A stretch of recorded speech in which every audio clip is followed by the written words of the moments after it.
السلام عليكم ورحمة الله وبركاته. دفعة تانية ثانوي وعودا حميدا بعد الأجازة اللي أنت المفروض شطحت ونطحت وعملت فيها كل اللي في نفسك. أي نعم، هم كانوا أقل من أسبوع بس مش مشكلة. بتسأل ده مين؟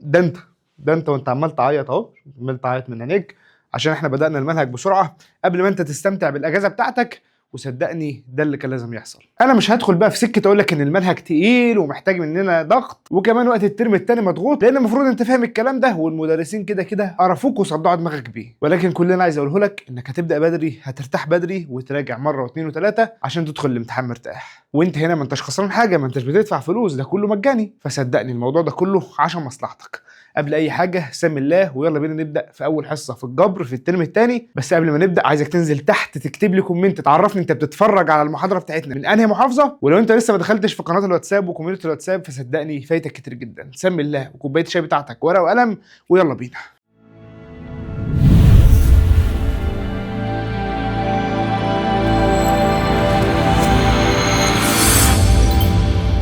اول حاجه عندك في المنهج بتاع الجبر حاجه اسمها المتتابعات. ايه هندسه المتتابعات دي؟ وانت نونو صغير مش فاكر في ثالثه ابتدائي ولا رابعه ابتدائي كان بيجي لك حاجه زي دي، وكان سؤال بيقول لك اكمل بنفس التسلسل. يقول لك مثلا 1 و2 و3 وانت كمل، فتقول له ان انا كل مره بزود 1 تبقى دي 4 وتبقى دي 5. شاطر، برافو عليك، انت كنت شاطر في ثالثه ابتدائي. هو ده نفس الكلام في المتتابعات، بس هننسى خلاص ايام ما كنا بنعد على صوابعنا، والمره دي هنشتغل شغل بجد. ونعرف اول حاجه عندنا ان المتتابعه اسمها ح ن اللي جوه القوس دي المتتابعه. طب لو هي بره القوس ده اسمه الحد العام للمتتابعه. طب المتتابعه بتتكتب ازاي؟ بتتكتب بالشكل ده. الارقام ما تهمنيش دلوقتي، هندخل فيها ونتعمق فيها وهنعرف ان الارقام كلها مش لازم تبقى مترتبه ومش لازم تبقى كلها تصاعديه ولا تنازليه ولا ثابته. الموضوع بيختلف، هندخل لها دلوقتي لما نوصل لها.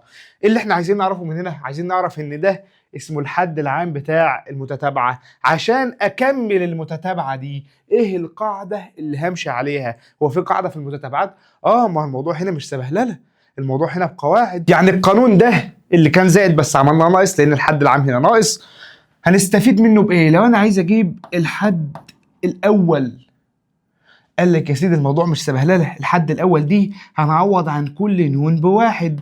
اذا 2 في 1 ناقص 1، 2 في 1 ناقص 1 أو 2 في 2 زي ارجع بقى عيل صغير في ثالثه ابتدائي. 2 في 1 ب 2 ناقص 1 تطلع 1، ده الحد الاول.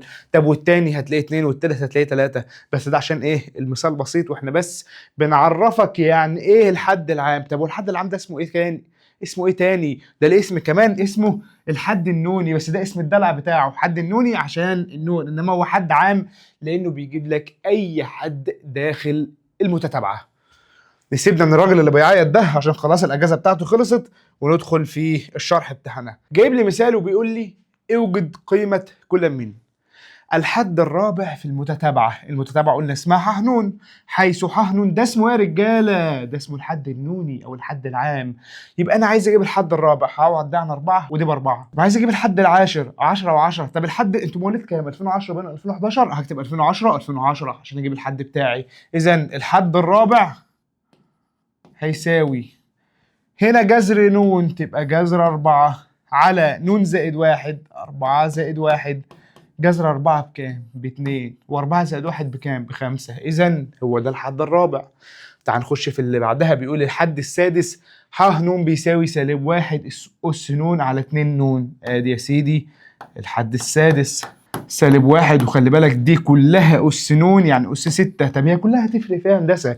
ما هو لو مفيش الأقواس دي الستة دي هتبقى على الواحد والسالب 1 هيفضل زي ما هو. إذا الأقواس دي مهمة معايا. على تحت ن زائد 1 ن بكام؟ ب6.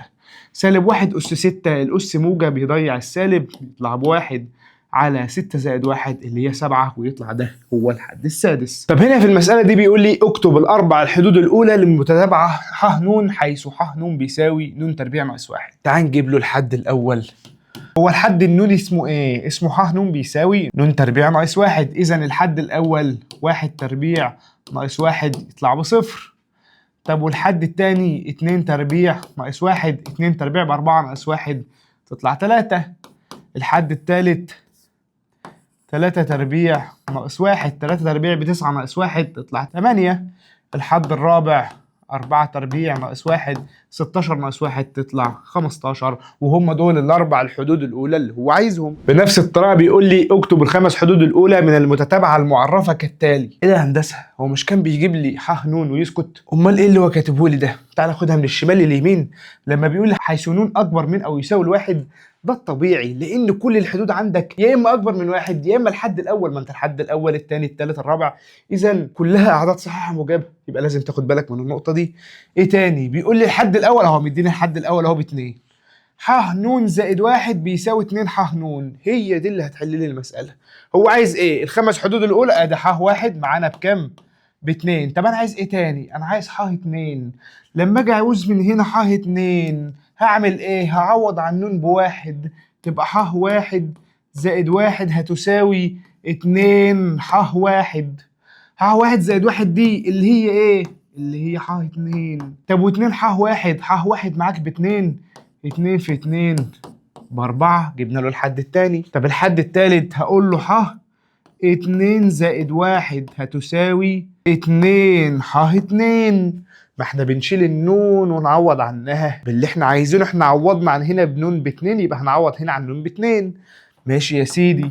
ح 2 زائد 1 دي اللي هي ايه؟ اللي هي ح 3 هتساوي 2. ح 2 بكام؟ لسه جايبينها ب4، تطلع كام؟ تطلع 8. طب عايزين نجيب اللي بعدها اللي هي ح 4، اللي هي ح 3 زائد 1 هتساوي 2 ح 3. خلاص بقى زهقنا. يبقى هنا الح 4 هتساوي 2 في ح 3 بكام؟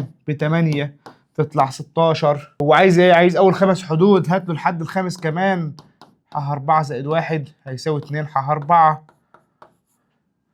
يعني ح 5 هتساوي 2 في 16 ب32. جبنا له يا باشا ده الحد الاول، وادي الثاني الثالث الرابع الخامس، الخمس مطالب اللي هو كان عايزهم. هنا برضو بيقول لي اكتب الحدود السته الاولى من المتتابعه ح ن حيث. قلنا دي خلاص احنا عرفناها ليه من المساله اللي فاتت، مديني ح واحد وح 2 جاهزين عشان هستخدمهم هنا. هستخدمهم هنا فين؟ ما هي دي الداله اللي انا هحل فيها تجيب لي كل الحدود. هو عايز الحدود السته الاولى، ما انا عندي ح واحد مديهوني بكام؟ ب2، وح 2 مديهاني بكام؟ ب3. خليهم على جنب، دول هنحتاجهم كمان ايه؟ شويه. انا عايز اجيب ح 3 اللي عليها الدور. ح 3 هنا يعني ايه؟ يعني ح 1 زائد 2 هتساوي ح، مش عوضنا هنا عن النون بواحد، معوض في كل نونات بواحد، 1 زائد 1 زائد ح 1. يبقى هنا ح 3 هتساوي دي ايه؟ ح 2 زائد ح 1 اللي هم مديهم لي اصلا بكام؟ 2 زائد 3 يطلع 5. طب انا عايز اللي بعدها ح 4 اللي هي ح 2 زائد 2 هتساوي ح 2 زائد 1 زائد ح 1. المفروض سيستم خلاص احنا دخلنا فيه وعرفنا بنعمل ايه. ح 2 زائد 2 اللي هي ح 4، ح 2 زائد 1 اللي هي ح 3 اللي احنا لسه جايبينها فوق ب5، زائد الحد التاني من هناك، ما هو مدولنا اصلا اللي هو ب3، تطلع دي ب8. الحد اللي بعده الحد الخامس اللي هو 3 زائد 2 هيساوي الحد 3 زائد 1 زائد الحد التالت، يعني الحد الخامس هيساوي حد 3 زائد 1 ده هو اللي هو الحد الرابع اللي هو 8 زائد الحد التالت. الحد التالت احنا لسه جايبينه ب5، 5 و8 كام؟ 1 2 3 13 في الاخر. المهم يعني نخش في اللي بعده، عايزين نجيب الحد السادس اللي هو 4 زائد 2 هتساوي، عوض عن كل نون بقى ب4، يبقى 4 زائد 1 زائد الحد الرابع. يبقى هنا الحد السادس هيساوي الحد الخامس كان بكام؟ لسه جايبينه فوق ب13، زائد الحد الرابع كان بكام؟ لسه جايبينه في اللي قبلها ب8. 13 و8 يعمل نفس الأربعة تلاقيها ب21. جبنا له كل الحدود اللي هو كان عايزها من الأول لحد السادس. هو هندسة لحد هنا المتتابعات خلصت؟ ده احنا لسه قدامنا موال في موضوع المتتابعات ده، ومسائل المتتابعات ممتعة والله. بس قبل ما ندخل في المتتابعات ونكمل فيها لازم نعرف انواع المتتابعات. في شقين اقيس عليهم المتتابعات، يا اما المتتابعه منتهيه او غير منتهيه. يعني ايه غير منتهيه؟ هنعرفها دلوقتي. يا اما المتتابعه بتزيد او بتنقص او بتتكرر. يعني ايه؟ تعال نبص. قال لك يعني ايه متتابعه منتهيه؟ منتهيه دي يعني يمكن عد حدودها. يا هندسه انا مش فاهم الطلاسم، تعال افهمك. كنت زمان بتاخد القوس عامل كده ويقوم قافل. يعني ايه؟ يعني هي دي المتتابعة وبس. تعرف تعد حدودها؟ ادي 1 2 3 4 ليها 4 حدود وبس. امال ايه الغير منتهية دي؟ قال لك لا يمكن عد حدودها، زي اللي احنا عمالين نشتغل فيهم من ساعتها. ويقول لك الى ما لا نهاية. انت تعرف تعد له هنا المتتابعة حدودها كام؟ ده انا عندي هنا الحد الاول والثاني والثالث والرابع والخامس والسادس والعاشر والمليون والثلاثة مليون واربعة مليون الى ما لا نهاية. اذا هي غير منتهية اصلا. طب والتزايد والتناقص ده بقى يعني ايه؟ قال لك في متتابعة تبقى بتزيد زي اللي عمالين نحل فيهم. طب امتى تنقص؟ سهلة يا باشا، لما تبقى المتتابعة كده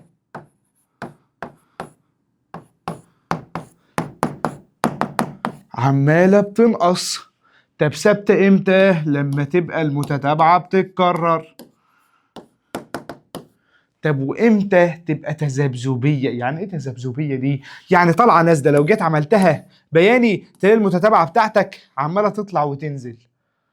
يعني ايه تطلع وتنزل؟ يعني ممكن نقول كده المتتابعة 5 وصفر و3 و-1 إلى ما لا نهاية، عمالة تنزل وتطلع وترجع تنزل وتفضل تنزل وتطلع. طب انا التذبذبيه دي عندها هنت بسيط قوي.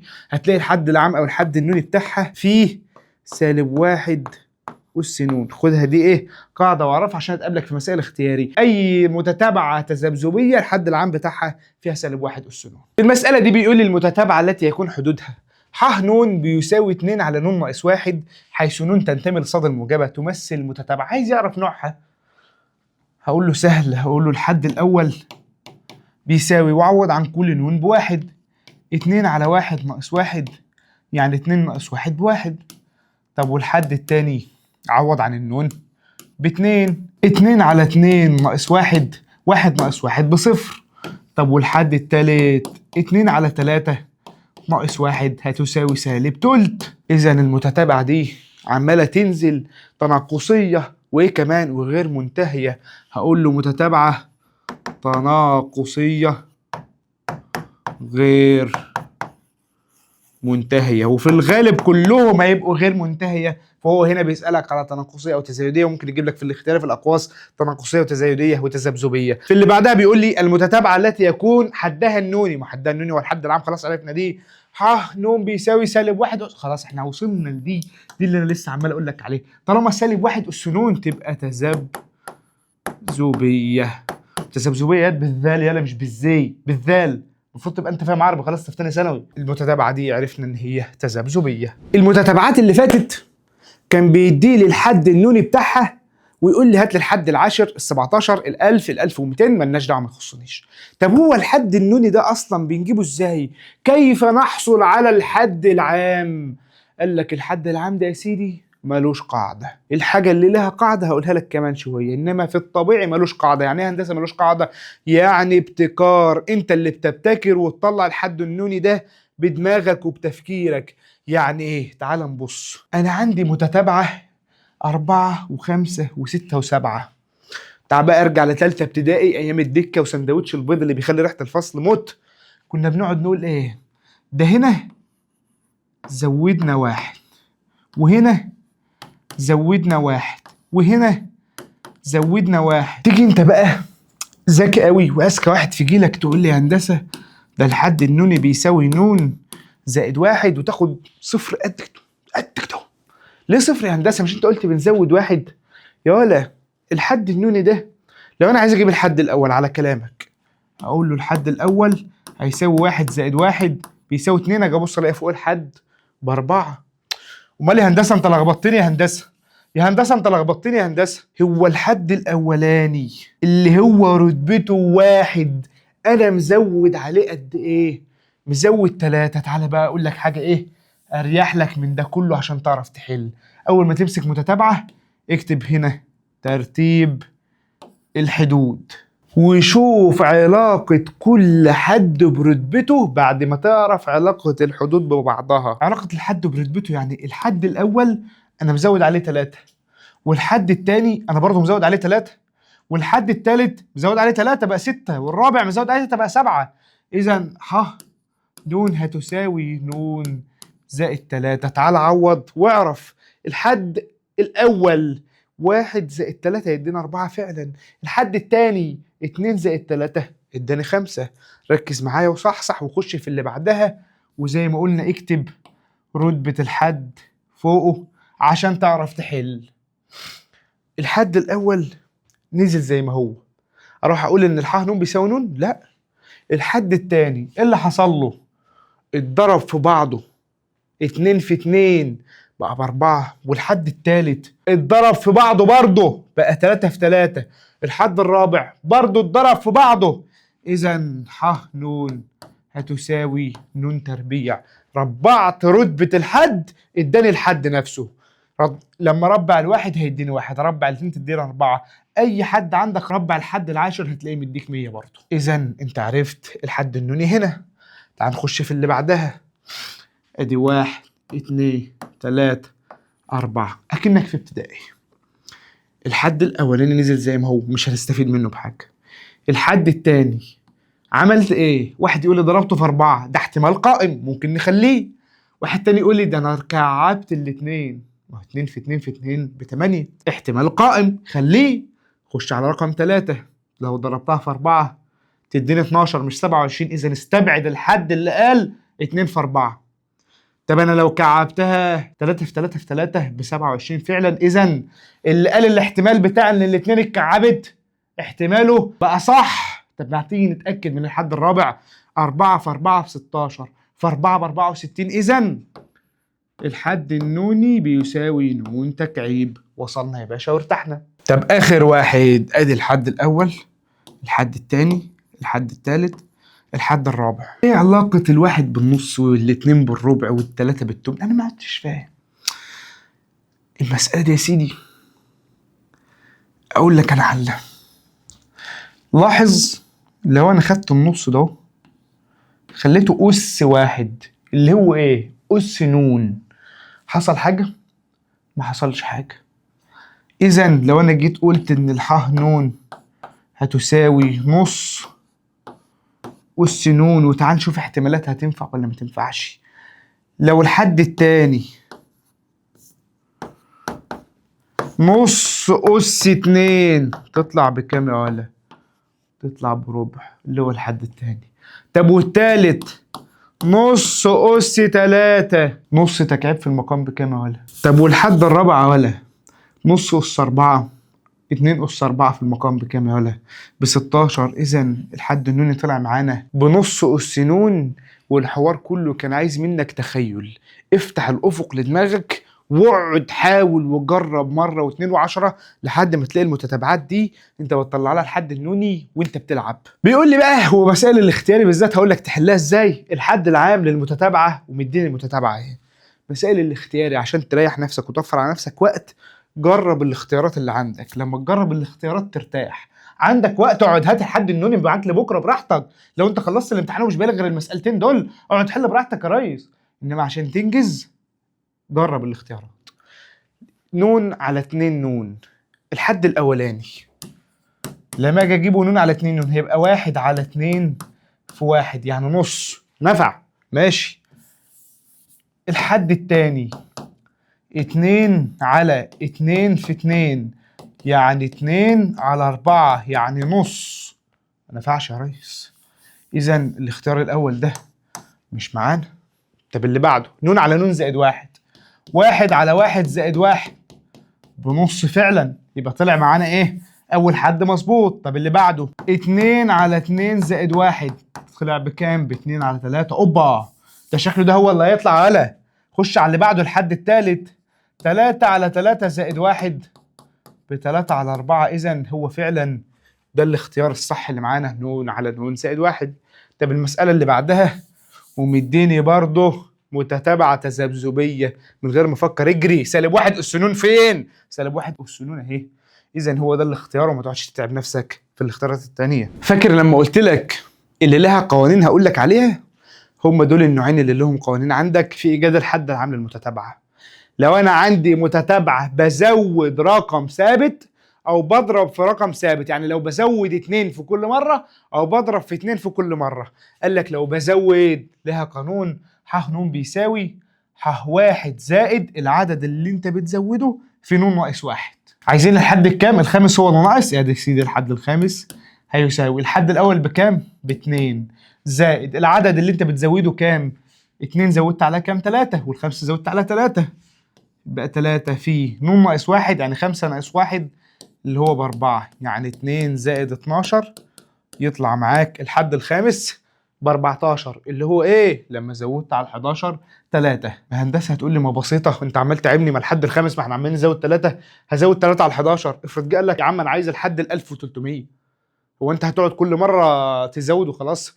قاعدة عامة بتحل عليها اسمها الحد النوني. طب لو في الضرب، هنا ضربنا في كام؟ الخمسة ضربناها في 3، وهنا برضه في 3، وهنا برضه في 3. إذا العدد اللي بنضرب فيه 3. إذا الحد النوني إيه؟ ح1 زائد العدد، بدل ما هو مضروب المرة دي أس ن ناقص 1. يعني لو أنا عايز أجيب الحد الخامس هقول له الحد الأولاني ب5 في العدد 3 أس ن ناقص 1 يعني أس 4. يلا يا باشا جيبها وتيجي تبص لنفسك جبت الحد الخامس. هي دي بس اللي بتحتاج فيها قانون لو بتزود عدد او بتضرب في عدد ثابت. جه في مساله زي دي وبيقول لي اوجد الحد العاشر للمتتابعه 1 و1 و2 و3 و5 و8 و13. هو انا ينفع اجيب الحد العاشر من غير ما اجيب الحد النوني؟ لا يا هندسه، طب ما تيجي نجيب الحد النوني كده. مش احنا قلنا ايه؟ هنرقم، وبعد ما رقمنا يا هندسه اجيب علاقه العدد بالرتبه. 1 كان 1 زي ما هو، مش هنعرف نجيب منه حاجه. طب الحد التاني كان 1، ده معناه ايه؟ ان احنا جمعنا الحد اللي قبله على حاجه. تعال نبص على الحد التالت. الحد التالت كان 2، يعني جمعنا الحد الاول والتاني اداني الحد التالت. طب ايه تاني؟ الحد الرابع جمعنا الحد التاني والتالت ادانا الحد الرابع. اذا ح ن زائد 2 هتساوي ح ن زائد ح ن زائد 1. يعني ايه الكلام ده؟ يعني الحد التالت هيساوي الحد الاول زائد الحد التاني. لو انا عوضت عن ن ب1 تبقى دي 3 ودي 1 ودي 2. هو عايز ايه؟ عايز الحد العاشر. هقول له ح 8 زائد 2 هيساوي ح 8 زائد ح 9. فين ح 8 وح 9؟ انا واقف عند 7 اصلا. لما تيجي تجيب ح 8 وح 9، ح 8 هيساوي ح 7 وح 6 مع بعض 13 و8 21، وح 9 بيساوي الحد السابع والحد الثامن 13 21 34. إذا الحد العاشر اللي هو ح 8 وح 9 بيساوي 55. شفت يا باشا الموضوع سهل ازاي؟ بتشغل دماغك وتطلق العنان للإبداع. المسألة اللي بعدها بيقول لي في المتتابعة ح ن حيث، خلاص مديني الحد النوني على طول اهو، مش هيتعبني ده مريحني. ح ن بيساوي 3 ن تربيع ناقص 1. إذا كان الحد ومديلي رتبة م يساوي 74، اوجد قيمة م. طب ما سهلة خالص. ح م بيساوي 74 هيساوي 3 ن تربيع ناقص 1. عايزين نجيب الرتبة بتاعته. فيها حاجة لو شلنا النون دي وحطينا الميم؟ لا ما فيهاش حاجة، ما هي النون دي رتبته معوضين عنها في الدالة. إذا 3 م تربيع هتساوي 74 زائد 1 يعني 75. اقسم على 3 الميم تربيع هتطلع ب25، ومن هنا اقول له الميم بتساوي، لو رحت كتبتها 5 بس هتلاقيني ناطط من قلب الكاميرا ناتشك بالشبشب على ودانك. احنا قايلين التربيع، عشان نشيل التربيع لازم تقول له موجب وسالب. الكلام ده انت كنت بتاخده في اعدادي، ما تقوليش السنه في اولى ثانوي ما كنتش مهتم قوي بالرياضه، انت كنت بتاخد الكلام ده في اعدادي، ده تراكمي خدته في ثانيه اعدادي وثالثه اعدادي واولى ثانوي وفي ثانيه ثانوي، يعني ما عندكش اي حجه انك تقول لي ما انتش عارف المعلومه دي. تطلع الميم بموجب وسالب 5، تيجي تقول لي ان انا هسيبها بقى بموجب وسالب 5 لما اجي اقول له في الحل، هطلع من نفس الكاميرا اديك بالشبشب على ودانك. انت بتدور على الميم اللي هي ترتيب رتبة حد في متتابعة، ينفع اقول لحد انت ترتيبك -5؟ ابقى حمار وقليل الادب وقليل الذوق لو رحت قلت له كده. امال اقول له ايه؟ اقول له ترتيبك الخامس. إذا ميم بتساوي 5 هي دي الحل، إنما دي مش الحل، دي عشان بس التربيع ولازم تكتبها كده، إنما ساعة ما تيجي في الآخر لازم تقول له إن ده الخامس، إن ده إحنا بندور على رتبة. المسألة اللي قبل الأخيرة معانا، افرح خلاص بنشطب. اوجد الحد العام للمتتابعة 9 13 17 21، ثم اوجد الحد السابع والعاشر ورتبة الحد الذي قيمته 65. مسألة قد كده. تعالى يا باشا نجيب له الحد العام للمتتابعة. ادي 1 2 3 4. والله يا باشا انا لاحظت انك بتزود 4 كل مرة، واحنا قايلين لما يبقى بيزود عدد ثابت بنستخدم القانون اللي هو ايه؟ ح ن هتساوي ح واحد زائد العدد اللي بيزوده اللي هو كام؟ 4 في ن ناقص 1. هو عايز ايه؟ عايز الحد السابع، هيساوي الحد الأول اللي هو ب9 زائد 4 في 7 ناقص 1، 9 زائد 4 دي 6، 4 في 6 ب24، يعني ده 33. طب وإيه تاني؟ هو عايز الحد العاشر، صح ولا أنا غلطان؟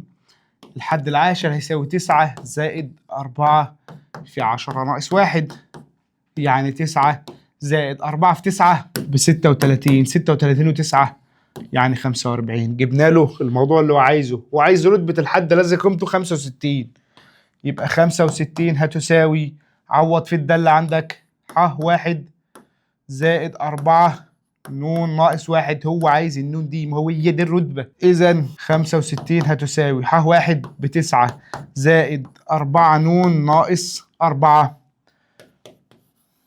حط ال4 ن في طرف لوحدها وودي العفش ده كله الناحية اللي هناك. 9 ناقص 4 5، 5 وديها هناك بالسالب تطلع 60.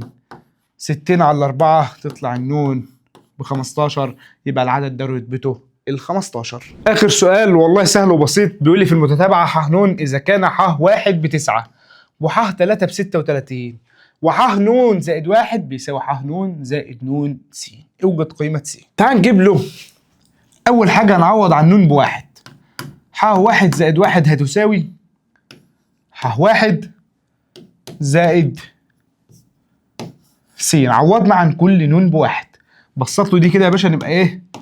ح 2 هتساوي ح واحد اللي هي مديهاني ب9 زائد س. بروز لي دي وخليها لي في جنب دلوقتي. تعال عوض عن النون ب2، يبقى ح 2 زائد 1 هيساوي ح 2 زائد 2 س. ح 2 زائد 1 دي اللي هي ايه؟ ح 3. ح 3 مديهاني معطى ب36 هيساوي ح 2، خد البرواز ده اهو، سقط وانا سقط نقله اهو، 9 زائد س زائد ال2 س زي ما هي تنزل، يبقى 3 س ودي العفش ده الناحيه اللي هناك هيساوي 36 ناقص 9 اللي هي ب27، اقسم على 3 تطلع السين ب9، وهو ده اللي كان مطلوب. هل انت شايف بقى ان درس المتتابعات ده سهل؟ عموما احنا لسه بنسمي ولسه هنبدا وهنخوض وهناخد غطس في قلب الجبر، والنهارده تكون اول حصه في الجبر خلصت على خير.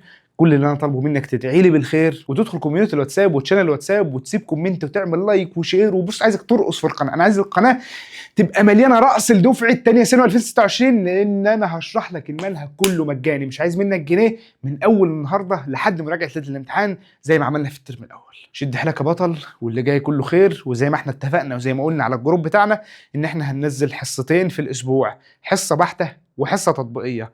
الادبي يستحمل معانا هياخد حصه واحده بس هتبقى بحته، وان شاء الله هنلم له كل اللي هو محتاجه في الاسبوع، والحصه الثانيه هتبقى تطبيقيه اللي ناخد فيها الديناميكا. ان شاء الله الحصه الجايه هتبقى تطبيقيه. شد حيلك معايا بطل وركز، وان شاء الله هتقفل الامتحان، وطول ما انت مع الباشمهندس ما تخافش.